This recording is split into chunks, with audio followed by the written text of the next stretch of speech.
Did you know your tongue can play a crucial role in sleep, anxiety, chronic pain, or why you just wake up exhausted every morning? Or if you've ever been told you're a bit of a mouth breather, yeah, that's definitely your tongue as well. And if you're like most people, you have probably never really thought about your tongue much other than maybe when you bite it. Yet this unassuming muscle is an absolute powerhouse, essential for speaking, eating, breathing, sleeping, and yes, even nervous system regulation.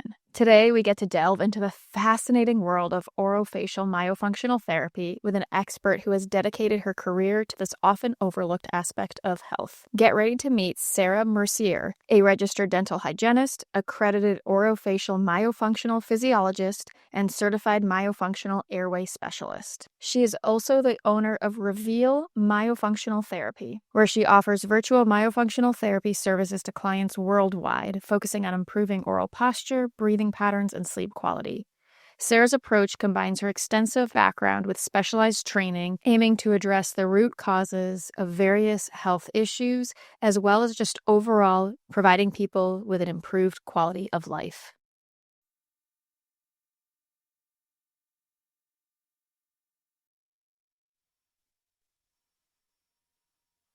Welcome, welcome, welcome to the Unweaving Chronic Pain podcast. And if you just hung out with me over here on the podcast, what you might not realize is that there has been a complete overhaul that has been taking place in the background. Here's what's up. I have been overhauling my entire website, messaging, visuals, branding, just basically a new direction, and it's rolling out in bits and pieces. Basically, you'll mainly only see this on my actual website, www.drandreamoore.com right now, because here's the thing. It is time to sharpen the blade, to get laser focused on what actually works. I have been doing this work for over 20 years, and there is one common theme that I want to get so crystal clear on and help people move through.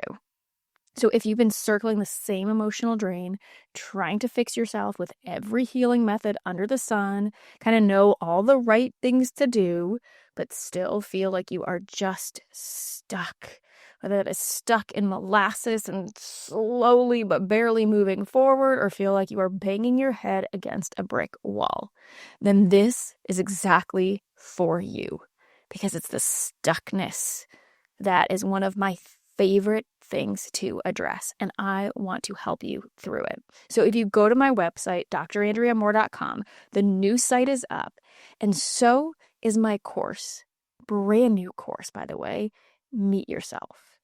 It is ready for early access. In fact, the only way you can get it, and the only people who know about it, are people who randomly have come across my website or are listening to this podcast in this very moment, because I have not publicly launched this yet. But for those who are early adopters, who are ready to move forward, you are going to want to check this out, because right now it is on an early bird special, because it is not even yet released. So if you purchase now, you get this early bird special pricing. And here's what I am loving about this course. It is direct and it cuts through the fluff. I don't know about you, but personally, I've been kind of burned out on these courses and these programs and these podcasts or things like that. I mean, I still do them. Let's be real. This is about to be one that are like hours long. And like, we don't have time for that stuff, right?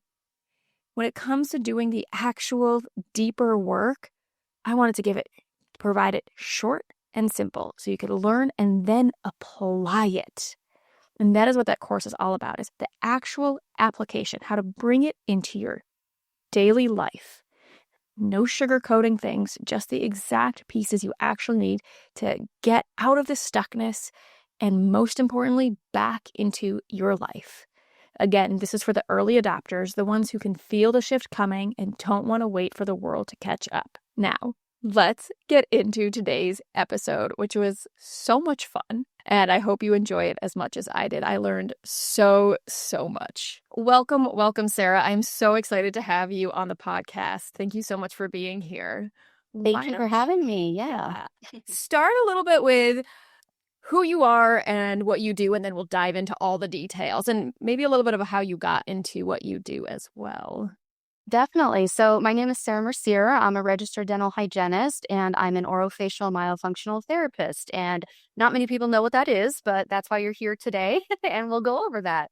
So I am a dental professional, as I said, and going down the rabbit hole of airway medicine and dentistry is how this all started.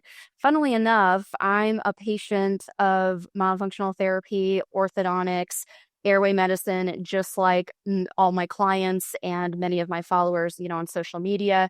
So it really is very personal for me because I know what it feels like to, be a child with these issues who then slips through the cracks and becomes an adult with these issues. And luckily, I feel very fortunate that I'm a dental professional and I just happen to dive into this world and be able to not only, help myself, but help other people as well. So that's really how I got started and kind of my background. That's amazing. Yeah, I feel like some of the best professionals are ones who experienced it themselves. I mean, that's why I do what I do, and it just helps when you just understand it from that very visceral and personal level. So yeah, why don't you start by telling people what the heck myofunctional therapy is? Because Great question. Great start. Yeah. So myofunctional therapy is also synonymous with orofacial myology or orofacial myofunctional therapy. So you might hear it called any of those things. The most common is it kind of got condensed down a little bit to myofunctional therapy. But you'll know all about this because you are a PT, you're a physical therapist. So you work on the function of muscles and tissue and how that, affects the skeleton and the whole body system. So orofacial myofunctional therapists, we're focused on the muscles and the function of the mouth and kind of the face. I kind of say like in this upper region, from forehead to kind of neck area. And we're not, most of us are not physical therapists. Most of us are speech language pathologists or registered dental hygienists like myself. There are some OTs, occupational therapists, physical therapists as well, but the majority of myofunctional therapists are SLPs or RDHs. So we really have that extra special training in head and neck anatomy. I mean, as a dental professional, that's boop, that is our area. That's what, we focus on. So it's really important to look at the muscle function, look at what we call proper oral rest posture. Funnily enough, it's actually important. Where does your tongue sit in your mouth? How do your lips move? How do your cheeks move? How does your tongue move? That can affect your sleep. It can affect your airway, how you breathe. It can affect your nervous system. It can affect orthodontic history, needing braces, not needing braces. So myofunctional therapy, we work with the goal of achieving what we call proper oral rest posture, which is the tongue should be lightly suctioned to the roof of the mouth. And I tell all my clients it should be lightly suctioned on its own. So if you feel like you're exerting force to have to get your tongue up to the roof of the mouth, that's a red flag that there may be some what we call tethered oral tissues like a tongue tie that's involved that is keeping your muscles from moving properly how they're supposed to. So the tongue should be lightly suctioned to the roof of the mouth. The lips should be gently closed at rest, and you should always be breathing through your nose. That goes for when you're sleeping, when you're awake, even when you're doing physical activity, unless you run like a mile and then at a certain point you're going to have to let more of that carbon dioxide out and get more oxygen in. But for the most part, like if you're lifting weights at the gym, if you're playing a sport intermittently like football where you have a break in between, you should be able to do that activity fully with only nasal breathing. And most people say, what are you talking about? That'd be impossible for me to do. So that's really the goal of myofunctional therapy, what we're trying to do. oh, that's so interesting. And I'm like, I'm going to first ask you a personal question then with that. 'Cause that actually is a great a question I've had in the past, and I kind of forgot about it until you brought that up. And then we'll go into more just general symptoms and what people to look out for. But yes, I feel like I have a pretty good resting posture of I breathe through my nose. But oh my gosh, just like walking upstairs or even just going on a walk, I notice like totally mouth open. And if I try to keep it closed, it's like I have air hunger. So what is like physiologically happening that's causing that? Yeah, great question. It could be a multitude of different things. It can be a combination of things. It could be one thing. And so really it comes down to process of elimination. Many things can block the airway. It can be as simple as your tongue is not suctioned to the palate, so it's kind of falling back, and your tongue lightly suctioned to the roof of your mouth creates a little pressure chamber in your mouth. It creates positive pressure. You may have heard of a CPAP, which people use if they can't breathe while they're sleeping. And CPAP stands for continuous positive airway pressure machine. So that CPAP machine is creating positive pressure in your mouth and in your airway to open it. Your tongue is supposed to be your body's CPAP, and also during the daytime, not just when you're sleeping, but the daytime. So if your tongue is not in the right posture, you're not creating that positive pressure that opens the airway. You may even feel like, oh, your airway's a little restricted. It could be. Your tongue could be falling back during the day or at night and actually blocking the airway. And so you're not getting as much air in through the nose as you would if you open your mouth to breathe in. It should be just as easy for you to breathe through your mouth as it is to breathe through your nose, and vice versa. So if you feel like, oh, I feel that air hunger and I'm not getting enough in through my nose, we need to say, wait, why? Could you have maybe a deviated septum? Could you have enlarged turbinates, the pieces of tissue in the nose that can get inflamed? Do you have enlarged tonsils, adenoids?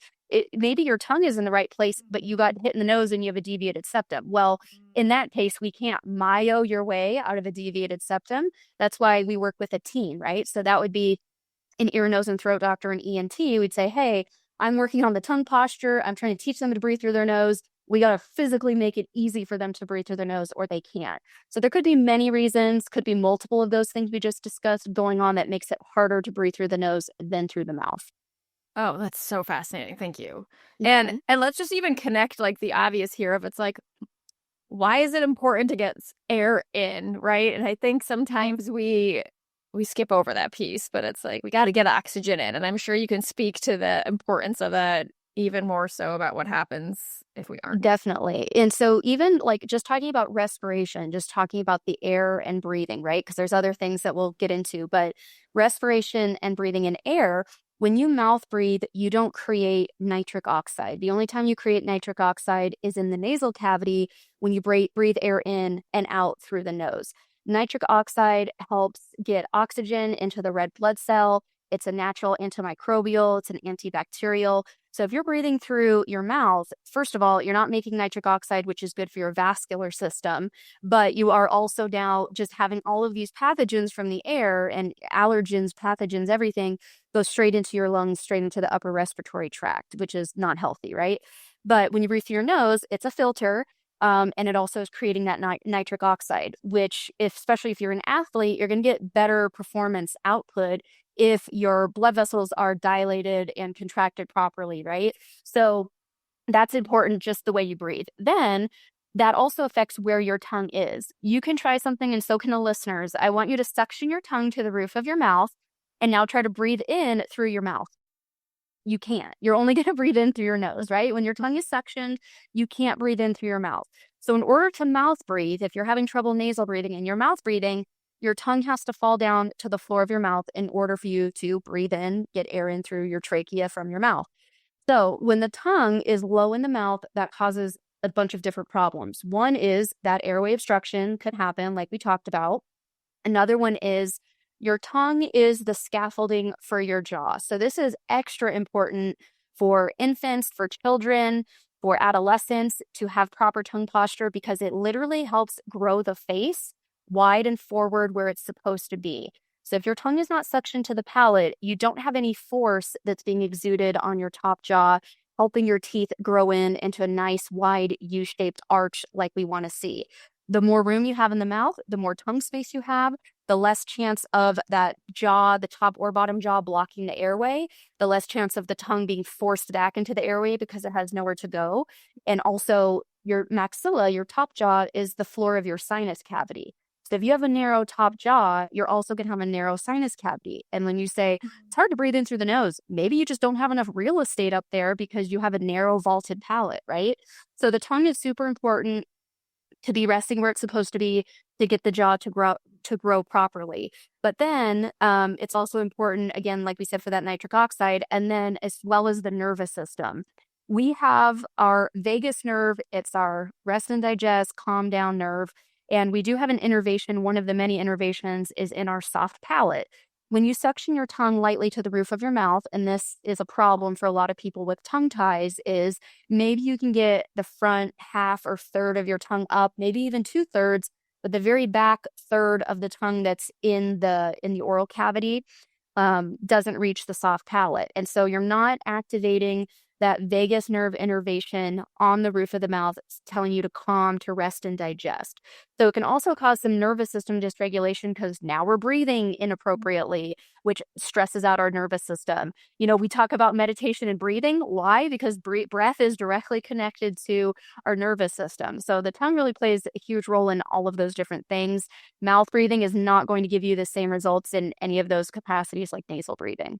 Oh, it's so fascinating. And really that connection with the vagus nerve is where I really kind of started going down the rabbit hole of this and finding it, because a lot of my work with chronic pain is based on nervous system regulation. And I think the first time I saw this connection, but totally had no reference point at this time yet, was I had a patient who, he was a guy and he had all kinds of chronic pain, and he had horrible congestion, like really inflamed sinuses all the time. And he would only mouth breathe. And it just became so obvious how much tension it created. And I was like, I got to the point where I'm like, dude, I don't know what to do with you if you can't breathe through your nose. Like everything we're doing felt so pointless. So I just was like, look, I need you to go, see an ENT, go. I was like, I didn't know anything about myofunctional therapy. I have no idea what I couldn't even tell you what his mouth looked like at this point. But I was like, I just need you to be able to take a breath through your nose, because it's like he was just had been mouth breathing for years, and the amount of tension in his body was just. I bet. And then it becomes a habit, right? So it becomes a habit where part of it is necessity, and same thing with myofunctional disorders, where part of it is, oh, well, my tongue's going to be low in my mouth, and maybe my mouth is going to be open, that open mouth posture, because I need to breathe. But then it gets, you know all about, as a PT, you're a specialist in neuromuscular, education and re-education. So that nervous system has now created a habit. So not only do we have to fix the anatomy, but we also have to fix the brain function of that habit that's been formed, right? It's so interesting. So I didn't actually tell you this. My son just got a tongue tie surgery at the beginning, about a month ago. It's actually today.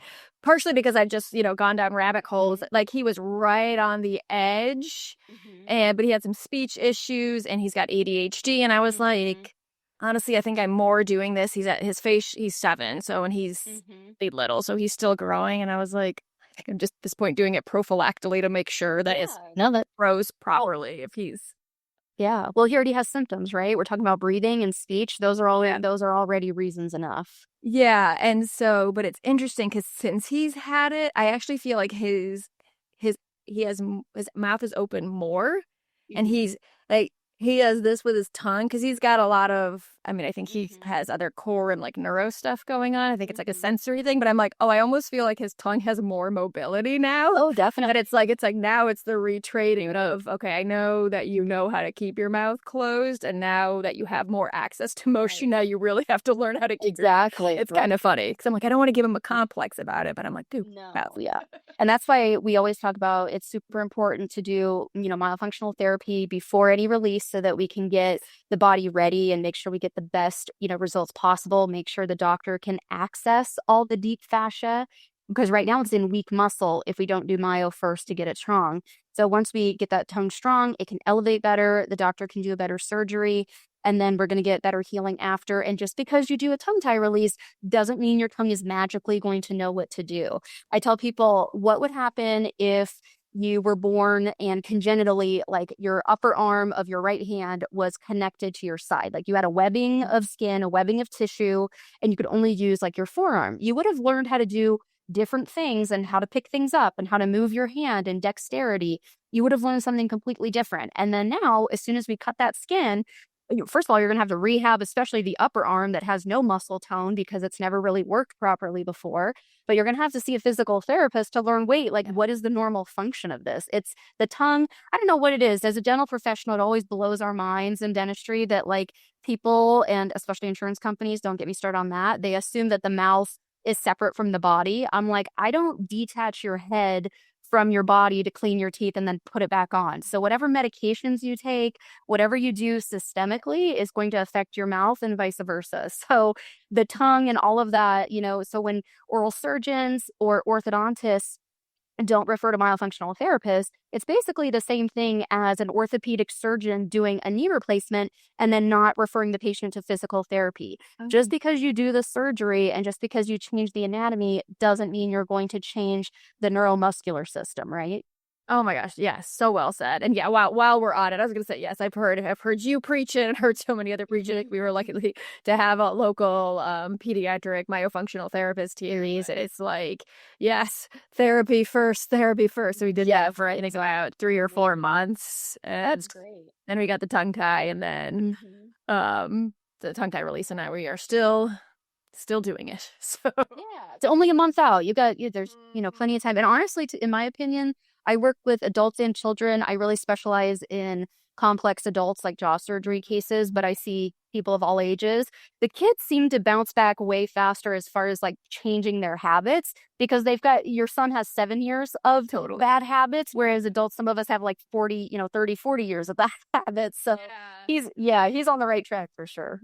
Yeah, I was surprised at I had two very differing opinions on because the dentist said if she was going to do it, she wanted him to go under anesthesia, so she could use sutures, and otherwise she didn't feel she was just like she's like, you can do it without, but I really would do it. And then the myofunctional therapist actually was very hesitant to have him go under anesthesia, and she's like, I think you'd just be better off waiting until he was older. So yeah, I mean, we ended up doing it with anesthesia.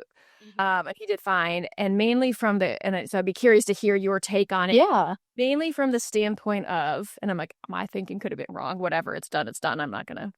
It is. Yeah. I'm like, if his mouth and jaw is growing now, it didn't. I'm like, that would be waiting years, I feel like, until he's ready to conceptualize that better. And so I'm like, at that point, then hasn't the growth happened? And I didn't want to risk longer patterns of being there, but then also his jaw growing and not having like the palate growth and needing all other kinds of, I don't know. Right. Work, but no, that definitely makes sense, your train of thought. So specifically for anesthesia, most of us and like the mentors that I've been trained by, like Dr. Zaghi at the Breathe Institute, Dr. Jasmine Elmore in North Carolina, anesthesia is not ideal because tongue suction is what elevates the back of the tongue more so than the doctor using an elevator, right? So they have to use an elevator, they have to lift the tongue up, but that doesn't elevate the back of the tongue. And that's where a lot of fascia is hidden. So like the doctors that I work with, they usually take a break from doing tongue tie releases until they can do it with just local anesthesia. And we usually start around age 5 is when we start doing local anesthesia. They don't feel anything. They don't have to be sedated. It's kind of like doing a filling, right? The only time you'd have to be sedated is if you have severe dental phobia or some type of phobia, and we do it sometimes in dentistry because it's going to take too long. The tongue tie release takes 15, 20, maybe 30 minutes. It's not like a couple hour long procedure or anything like that. So generally speaking, you can get a better release without anesthesia because the patient can suction. Now, when we have infants, and so when we have infants, we're not able to do sutures, right? Because they're going to be moving around a lot. It's too dangerous with infants. So we do usually laser, so that there's minimal bleeding, minimal tissue damage, things like that. We do laser, and then the parent has to do stretching every like 4 hours or so. So like wake them up in the middle of the night, stretch the wound to prevent reattachment. And a lot of infants who get this done as infants, a lot of them, I can't give you an exact, estimation. I'd have to go through records, but a good chunk of these infants who get this done as an infant, they may need a revision, which is, revising it, where we go back in and release anything that wasn't released the first time around. But it makes a huge difference, even if it wasn't 100% when they were an infant. It still makes a big difference. As long as you work with the right team, body work, nervous system work. It's not just about the tongue, it's about everything. So when we have an infant, usually the tongue tie release providers stop doing the releases around age 1.5, 2, and then we wait until age 5 because the risk of missing so much tissue, and then also we don't want to traumatize them, right? And like they're not old enough to suction, but they're going to be too old to be like, wait, your mom and dad have to stretch my tongue every 4 hours. So that 2.5, like 2 to 5. Honestly, the risks and like the bad connotation with it, unfortunately, kind of outweighs the benefits. So then we wait until about age 5. Most kids age 5 are good. Some are like a little immature and they need to wait till they're maybe 5.5, maybe 6. But then once we get to the 5.5, 6, we put a little bit of numbing gel underneath their tongue, give them a little bit of local anesthesia. They don't feel a thing. So to be honest with you, I've never had a child go into, I mean, I've had children who are, kind of concerned about the release, and they go in and they're like, oh, I didn't feel anything. Like, that feels fine. So basically doing the release under general anesthesia just makes a higher risk that more fascia is going to be missed, and you're going to need to do another release, which anytime you have to do another release, now we're increasing the scar tissue, right? So we're causing some buildup. So that's not ideal. As far as stitches go, that doctor is 100% right. We want to place stitches because of healing. So wounds heal a very specific way all over the body. It doesn't matter. It's just our healing system, right? So it first starts with, we have a wound, inflammatory markers get sent out in our bloodstream. We bring white blood cells, and we also bring clotting factors. So first we're going to form a scab, and then that scab is going to slowly turn into a scar. That happens in the mouth. That happens if, you cut your arm, your leg, whatever. Now, just ask yourself this. What other doctor is going to leave a giant gaping wound and not stitch it up? I can't think of any, and maybe you can, but I can't. And that's because we want to heal wounds with what we call primary intention healing. There's 2 types of healing: primary intention and secondary intention. Primary intention is where you get a good clean cut, you put the edges of the wound together, you stitch it up, and then the wound is going to heal from the bottom down in a very thin hairline, as small as possible. So that's going to make sure that we get the least amount of scar tissue forming as possible. If you leave a giant open wound bed, you're going to get secondary healing, which is secondary intention healing, which is where it heals from the bottom up. So you're getting layer by layer by layer. It starts kind of like, it's like a triangle, right? Where it starts at the bottom, thinner, and then it just is going to get thicker and wider and wider and wider until it gets to the top of where the wound originated. So you're going to have a much better healing experience as far as less scar tissue and faster healing, better healing. Less scar tissue means less restriction after the tongue tie release. Especially people, I myself have hypermobile Ehlers-Danlos syndrome, and I work with a lot of hypermobile people, and we have connective tissue problems. It's a connective tissue disorder. Scars are connective tissue. So especially with people who know they're double jointed, they're hypermobile, they have EDS, they have HSD, something like that, you always want to place stitches because we can't afford to allow that connective tissue to thicken beyond what it probably is already going to do for us. That makes so much sense. Yeah. And yeah, bringing it back into kind of these bigger disorders, do you see the higher incidence of myofunctional, like a need for like a tongue tie release or myofunctional issues with someone with Ehlers-Danlos or other? It's really interesting because I think it's pretty, I mean, we don't have enough studies and we don't have enough data to say anything.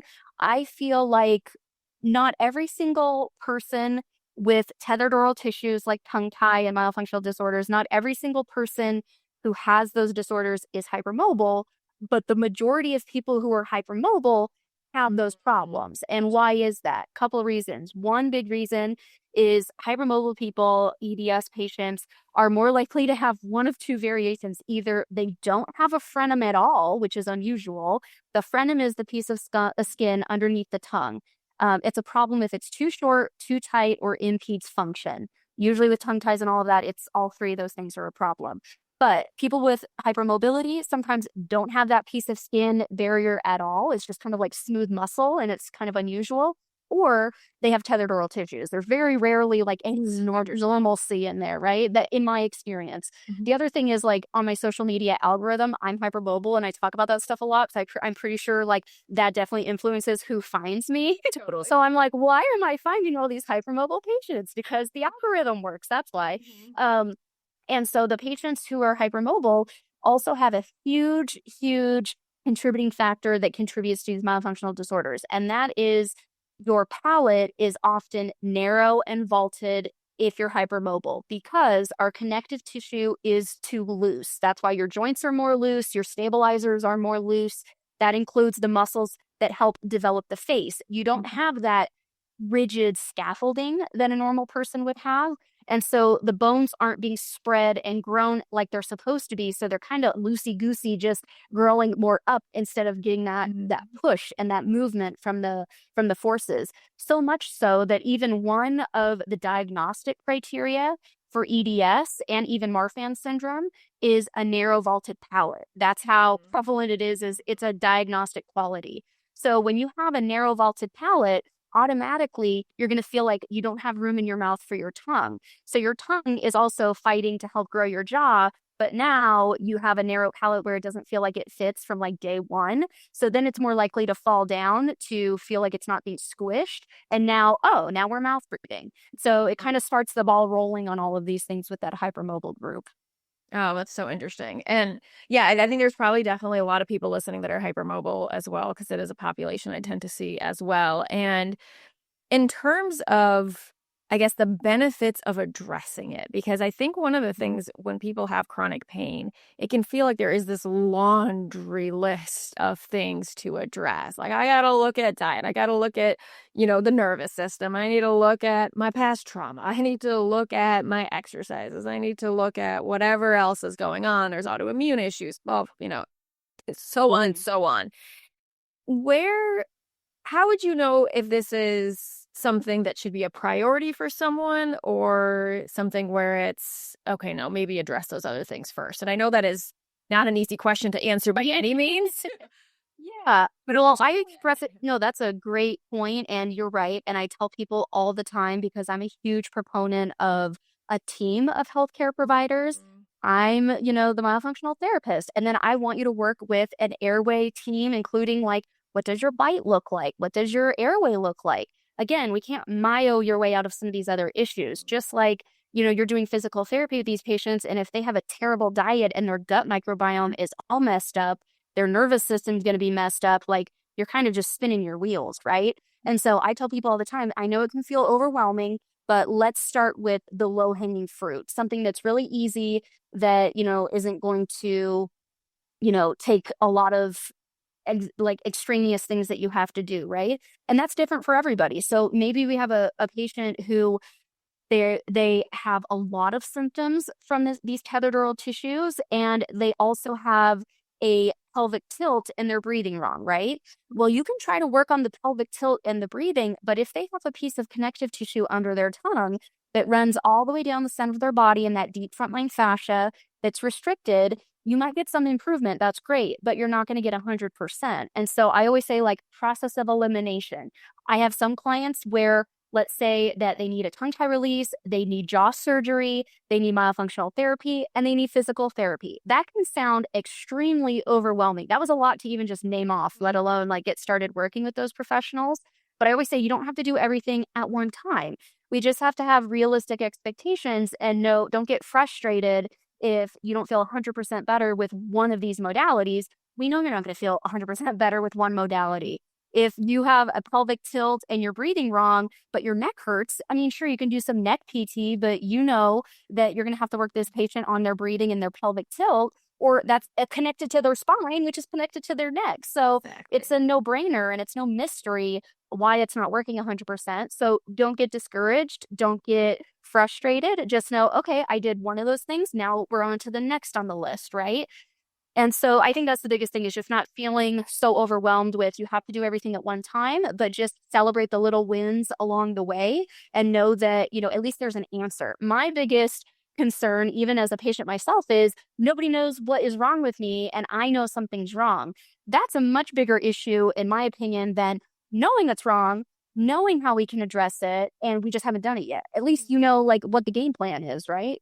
Totally. And are there any, for somebody who doesn't have like very obvious dental issues, or like, they're like, well, I can pose my lips, I can breathe through my nose, do I don't know, I can't tell if I feel like I fall into that where I'm like, I don't know if I have I've never gotten evaluated, I don't know if it's too short or if I have a tongue tie.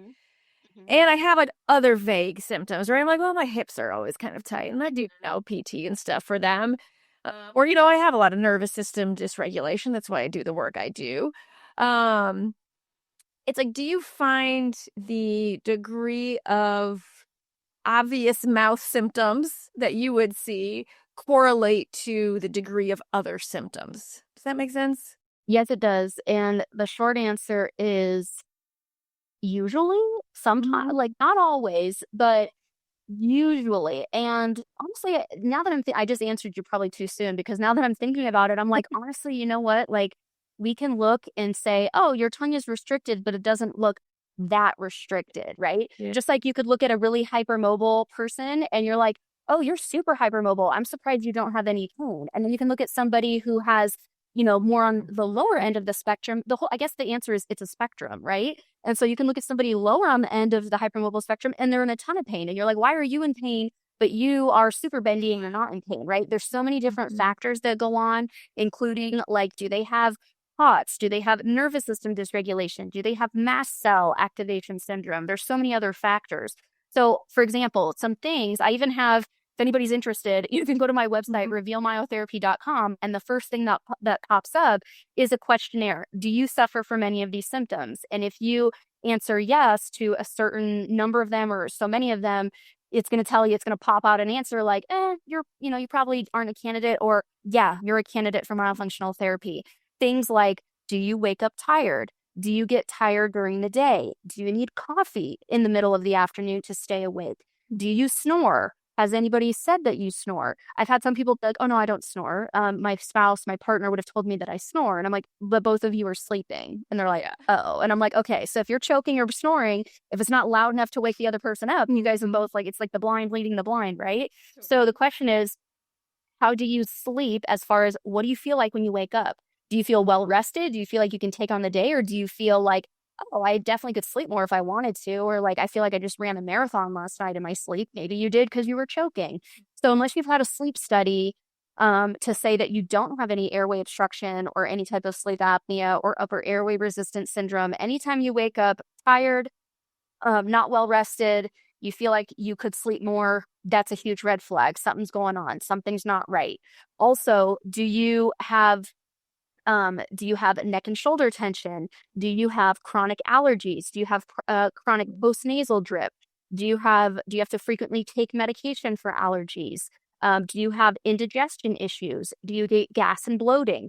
How you chew your food and how your tongue moves and how you swallow is going to affect how you digest your food, as well as did you swallow too much air instead of no air, which is how you're supposed to do it. So there could be symptoms that people have no idea are directly connected to their myofunctional disorders or their dental disorders. And that's where it stems from. I work with a lot of patients who have TMD issues, which are not necessarily like their bite is good. Their bite is in what we call centric occlusion in dentistry. It's lining up fine. Their TMD is due to muscular reasons, as well as, maybe they're a mom who's had 3 kids. They've never done pelvic floor PT. Your pelvic floor is directly connected to your jaw. And then I look at their tongue. I'm like, well, no wonder why. Let's worry about let's fix those things and then see how you feel. It's funny that you mentioned that your hips are tight. I actually have a client of mine in the past. She is a PT. And so I saw her and her son, and this PT was getting back surgery. She had a history of back problems and her back was tight. Her hips were tight. And so she was having another PT colleague of hers treat her. And just doing the myofunctional therapy alone, the treating PT was like, oh, wow, like your back feels less, tight and your hips feel much more loose. That was just with myo. Then when we did her tongue tie release, she was like, oh my gosh, this is like the most flexible I've ever seen you. And she's like, this just happened like overnight. It wasn't like, right away after some practicing of the myo, it helped, but literally from one day to the next, as soon as she got that tongue tie release done, it released so much tension and so much fascia that even her PT, who's, you guys are the specialist for like, oh no, there's a difference here. Like it's for sure different. Yeah.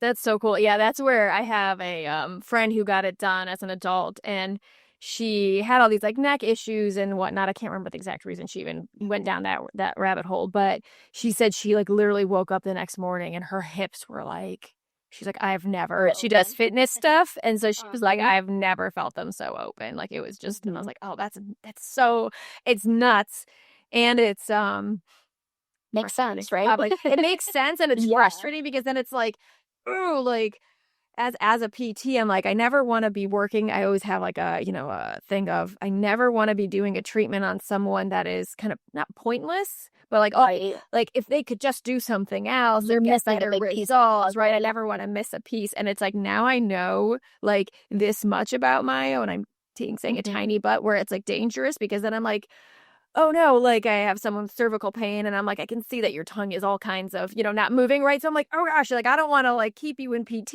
if what you need is myofunctional therapy, but I don't yet know. Oh, usually they need both, to be honest with you. And I always say, one modality is not the silver bullet, right? And if you have so many years of dysfunction in your mouth, the chances that you have dysfunction in your posture, your breathing, your pelvic floor is almost guaranteed. So not only do you need myo, but you need PT as well. So honestly, it's an and, not an or situation. So I think it's super important what you do. Like it's critical what you do. And just as much as it's critical that we treat all areas, right? But you're a specialist in referred pain, especially. You can see a patient who's like, my knee is killing me. And you're like, well, it's coming from your arch of your foot, right? Or it's coming from your shoulder. The same thing is true, with the mouth. So you may see a patient who's like, oh, my cervical spine is messed up. Like me, I have myofunctional disorders, but I also have hypermobility. So is the hypermobility the number one reason for like my myo issues? No, I had a tongue tie also. But do I need PT for my neck and for my back and for my hypermobility? Absolutely. Just doing one of those things is not going to fix me 100% because there's two different sides of this coin. No, that makes so much sense. And I think that's something that, especially now with insurance becoming crappier and crappier, and it's the state of the world, vaguely or generally. Whole podcast episode. Yeah, exactly, right. It's like, but the truth is, it's like it's tough to like access services or be able to afford services and things like that. And so it's yeah, I know. I get frustrated or have a hard time sometimes when I see someone who I'm like, oh, you need this and this and this. And I'm like, how do I? It's hard to prioritize sometimes because it's hard to tell the chicken or egg, right? Like, for nervous system regulation, I know if someone goes into a surgery or treatment and is super on edge, has a ton of anxiety about it, is unsure about it, it's like their outcomes are worse. Their healing is good. And if, let's say they can't be activating their vagus nerve or toning their vagus nerve or however you would put it with the tongue, because I don't know the correct say, Yeah, that's right. and that's keeping their nervous system in a high state, then, it's like, where do we start? Which came first? Yeah. I'd say wherever they can. Honestly, like something is better than nothing. And if they're like, well, I can't afford both and my insurance is going to pay for this, and I found somebody I like next to me, I'd say, well, go do that first. Like it's better than sitting around and doing nothing, right? And if for example, I would say I would stop when I got to a point where we're plateauing and where we're not making any progress with myo, with PT, with any of these things, because if you're making improvements, they're still improvements, even if they're a little bit, right? This is what I had a huge problem with kids, especially who are kept in speech therapy for years and years and years. And I'm like, why are we in speech for years and years and years and we're plateauing? A lot of, one day this is going to become general curriculum where, all demo professionals, all SLPs learn about tongue tie, myofunctional disorders, in their programs.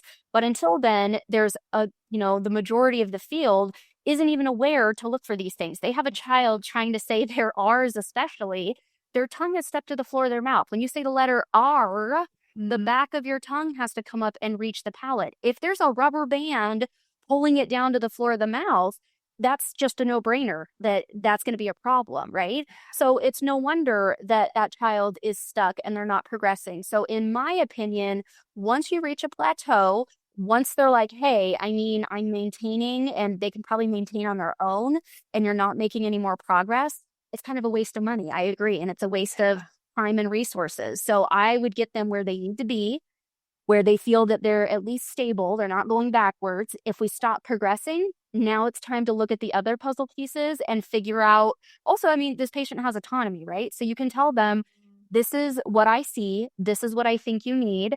I tell my patients all the time, and I tell my clients all the time, I'm not here to waste your money. I'm not here to waste your time.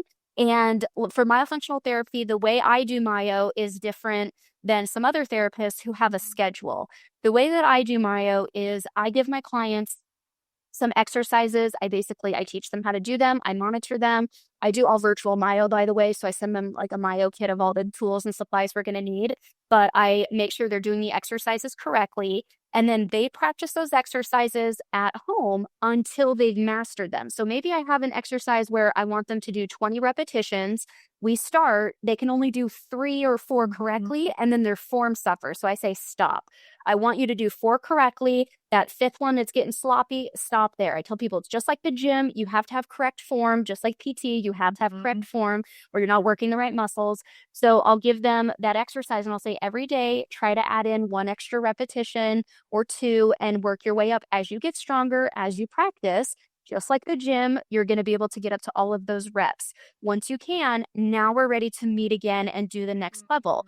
So, and that's just my personal experience of the best results possible. And you cannot possibly graduate from my Myo program without having achieved proper tongue posture, proper swallowing technique, and all of those things. The only thing that really differs is, let's say you decided you don't want to do a tongue tie release. I'd say, well, hey, you're never going to achieve the back of your tongue floating up, but you can suction it up. You just have to be aware of it 24/7. And that's not how it should be, but it's better than nothing, right? And if they're okay with that, they're okay. I'm not here to tell them you have to do a tongue tie release.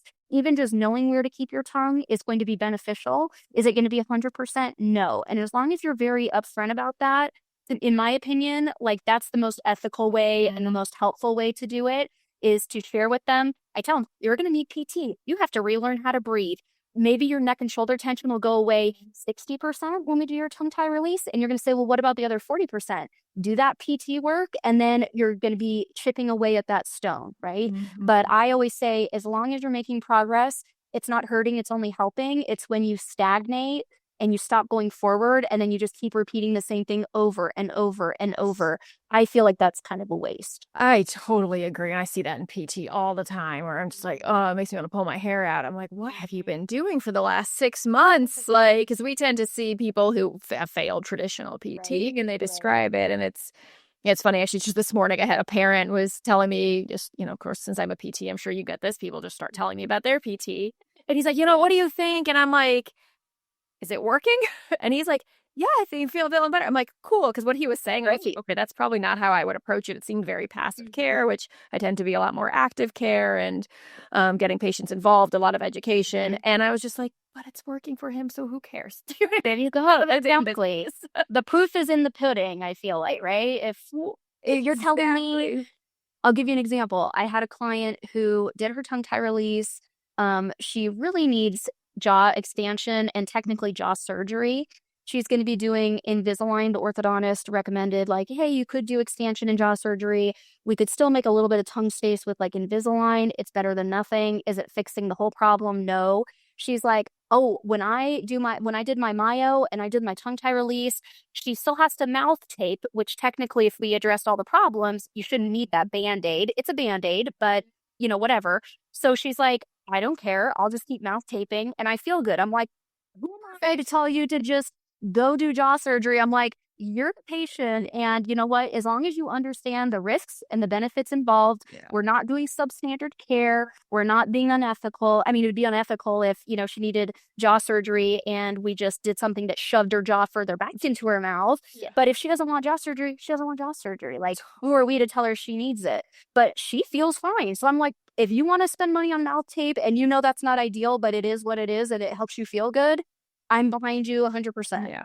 Yeah, I'm very, very similar. I love just the education, the understanding, and then it's like ultimately the person has to make the choice that feels right for them. Right. And it can always make do no harm.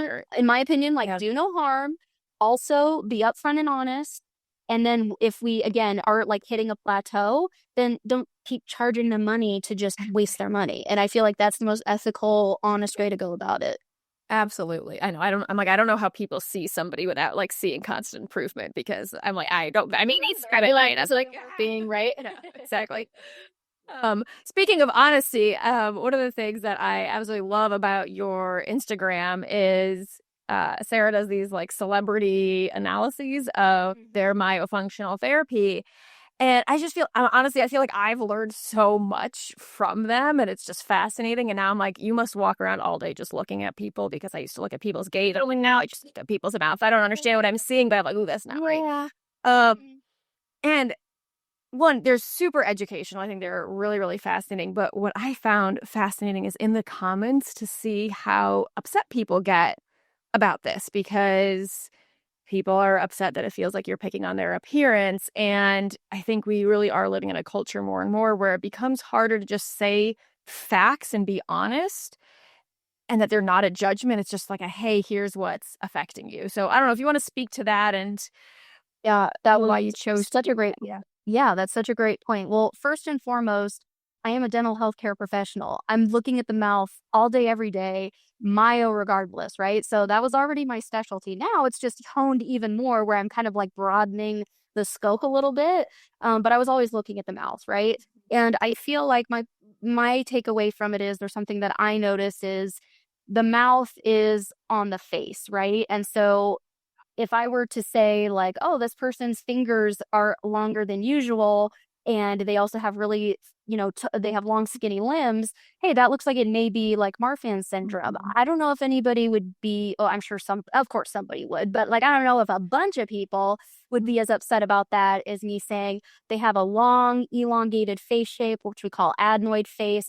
I feel like people take that more personally because the face is such a personal subject, I guess. I mean, I understand that. I think a lot of it too comes from fear, and I think a lot of it is projection. So, this is very interesting to me. I'm neurodivergent as well. I am slightly on the autism spectrum, which is 100% why my personality is the way it is. I'm just very blunt and straightforward as it is. That's how I talk. That's how I talk to people I know. That's how I talk to people I don't know. To me, and this is kind of getting into the weeds a little bit, to me, being upfront, being honest, being direct is being respectful because I'm not trying to sugarcoat. I'm not trying to beat around the bush. I'm not trying to play a game with you. I respect you enough to be straightforward with you. You're an adult. I expect that you don't need to be BS'd, basically. Yeah. And I realized, like, over the time, I'm like, that's literally what goes through my mind is it's disrespectful. I feel like it's disrespectful to insult your intelligence by not being straightforward. That's how I feel. So I think a lot of this also comes with intention. You know what my intentions are, and my intentions are good. All they're about is education. I think somebody could be gorgeous. Some people will say, you're talking about all these mild disorders and they're still beautiful. And I said, I never said they weren't. Like, you can have a different shape of teeth or you can have a narrow palate and people still find you attractive. I mean, I was actually interviewed for an online article, and they talked about rodent men. I don't know if you've ever heard of that, where there's like a fad going around of rodent men. And that's like guys who have that elongated face shape and kind of set back jaw are starting to get some traction and some looking at that. Like Jason Allen White is a perfect example. He's got that rodent face look. I didn't name it. Don't come for me. Like that's what it's called.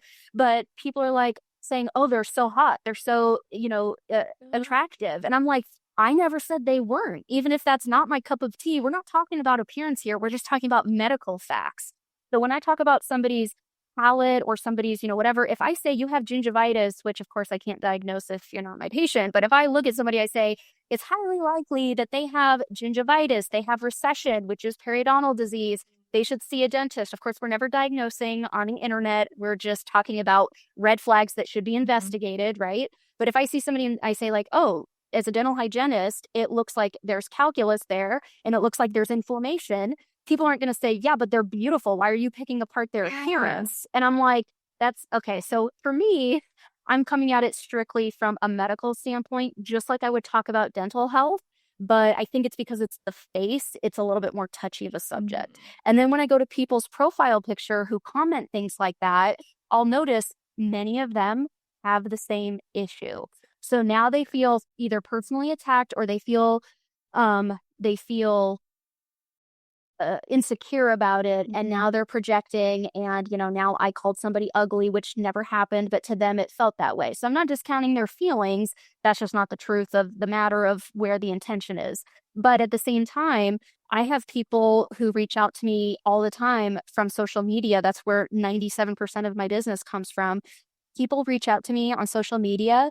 They say, I never knew any of this before. I saw your review. It caught my eye and I realized, oh my gosh, I have the same problems and you helped me. And I've had people we've met for a consultation. They start crying because they're like, nobody's been able to help me before. And so there's been times when I'm like, should I even keep doing this? Because so many people get bent out of shape about it. But it's those patients who tell me, I am so glad that you did this because I never got that information before, and now I was able to help myself. So that's why I do what I do. And I'm a patient myself. I'm a patient who looked and I've done my own myo review where I talk about my face. I'm like, I'm perfect. I have myo disorders too. And then also when we look at, the patients who wouldn't have seen it otherwise, I mean, in my opinion, the benefits outweigh the risks of, getting people upset. I think so. Yeah, keep doing what you're doing. Yeah, thanks. I know. There's those times where I'm like, is it like, am I wrong here? And I'm like, because I know where my heart is and I know like what I'm saying and what I mean by it. And I just want to help people. And I know that I'm not doing it maliciously. I'm not talking about, somebody's weight, somebody's this, somebody's that. It's literally bone structure. And half the time, and people are like, well, they can't help it. I know they can't help it. That's why they are where they are.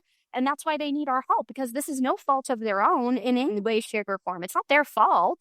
So I think some people get defensive thinking like, oh, you're telling me that I'm wrong, I'm bad. It's nobody's fault. We just have to, medically address. It's not anybody's fault.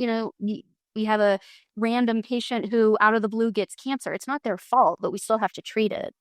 Yeah. I think people, I notice it in PT, even if I just say something like, oh, this side is weaker, it's like I have to be really careful, or, like once I get to know the person better, I can kind of gauge how I can say things. But I definitely notice people can take things very personally as if it's like some moral failing that. Exactly. Right. And I just always try to be like, yeah, you and 99% of people have, don't know how to breathe or things like that. So I love that you pointed out. I think it brings awareness. And personally, I love seeing the way you answer people in the comments. I feel like it Thank you. I appreciate cracks me up. And I'm like, go you.